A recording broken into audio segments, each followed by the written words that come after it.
पवन जी का नया गाना सडिया ये जान सुना मैंने, और सुनने और देखने के बाद इतना ही कहूँगा कि पवन सिंह के लेवल को ये गाना जस्टिस नहीं करता भाई। गाना अच्छा है, गाना बेहतरीन है, पर पवन सिंह का जो लेवल है उस लेवल के हिसाब से ये गाना नहीं है। गाने की म्यूजिक की बात कर लें तो म्यूजिक एवरेज है, लिरिक्स थोड़े और अच्छे हो सकते थे, और वीडियो क्वालिटी तो भैया बहुत बुरी है, मतलब पवन सिंह के हिसाब से।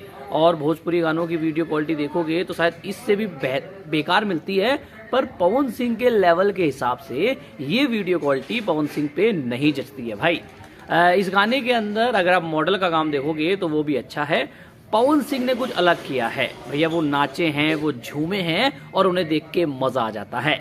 गाने के अंदर जिस तरीके से पवन सिंह ने कुछ नया करने की कोशिश करी है तो वो है डांस।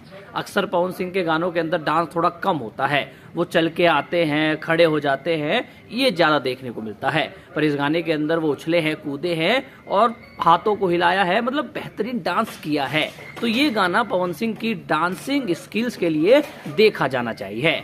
और अव्वल देखा जाए तो पवन सिंह के हिसाब से इस गाने को मैं यही कहूंगा कि भैया पवन सिंह का लेवल यहाँ है तो ये गाना यहाँ है, मतलब पवन सिंह के लेवल को ये गाना मैच कर ही नहीं पाता है।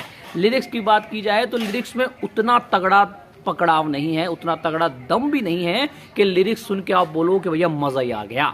और अव्वल देखा जाए तो पवन सिंह का ये गाना एक ठीक ठाक सा गाना है, ना इस गाने की हाइप है, ना इस गाने का थोड़ा उस तरीके का तो भौकाल है। बताया जा रहा है कि इस गाने को लेकर इवेंट भी हुआ था, और वो इवेंट भी देखा मैंने, और वो इवेंट भी ऐसा ही था, मतलब वहां थोड़े पवन सिंह नाराज दिखे हैं किसी चीजों से, अब पता नहीं किन चीजों से नाराज दिखे हैं, पर ठीक था वो भी। और ओवरऑल देखा जाए तो गाना ठीक ठाक ही है भाई।